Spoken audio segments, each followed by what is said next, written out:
Hello, Rambling Rector here. I thought I'd do another video about St. Paul and his letter to the Corinthians. And you may recall that I mentioned in one of my earlier videos that Paul was writing in response to a particular letter that he had received, a sort of a complaint letter from some members of the congregation in Corinth. And because he knew them so well, he obviously knew who had written the letter, and he felt that he could reply in some depth. And I suppose we should be grateful to the person who wrote the letter of complaint, because that prompted Paul to write this fine epistle to the Corinthians and the subsequent two, which were combined together in the second letter to the Corinthians. Now, first of all, it has to be said that Paul really went off on one when he got this letter, and he wrote back in very, very clear terms. And I referred in a previous video to the letter about love and how angry Paul was.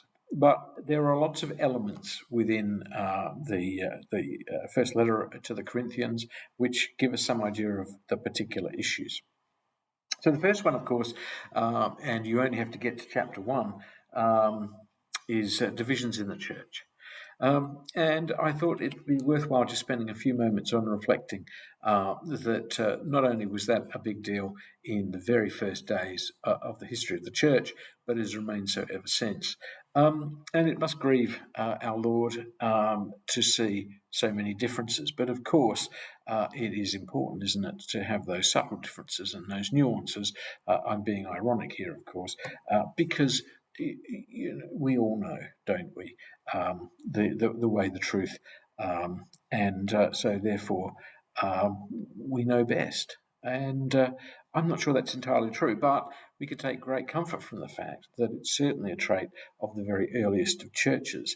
And certainly Paul was addressing this concern about people who felt loyalty to those who had brought them to faith.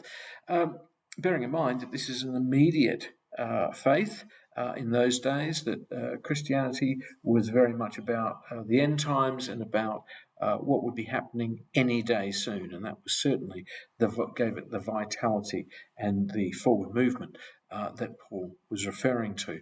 So therefore, it was really important to maintain a unity in the church. We were all Christians, we were all together, and we were all going to the same place. The second main body of concern is sexual immorality in the church. And again, you don't need to have the brains of an archbishop to realise that actually this has been a focus of discussion for many years in the church, perhaps most of its time. And again, we can take great comfort from knowing that from the very earliest of days, sexual immorality has been a key factor. What must we do about that? Paul is quite clear. Sexual immorality defiles the church. That's the subtext, the sub clause of chapter 5. Sexual immorality among you, and of a kind not found even among the pagans. So presumably the Christians were getting up to no good. Without going into the details of it, it is really a question of sexual immorality in the sense that we are focused on the physical rather than, if you like, the metaphysical.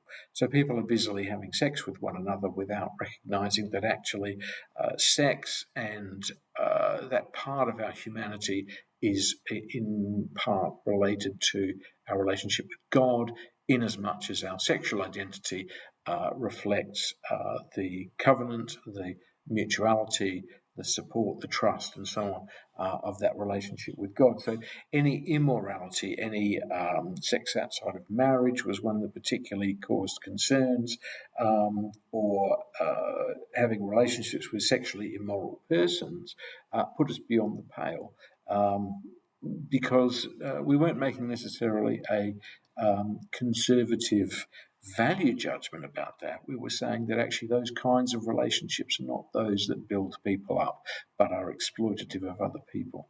And so therefore this was the concern principally that Paul had, that we were good to each other, and that was reflected in the way that we dealt with each other.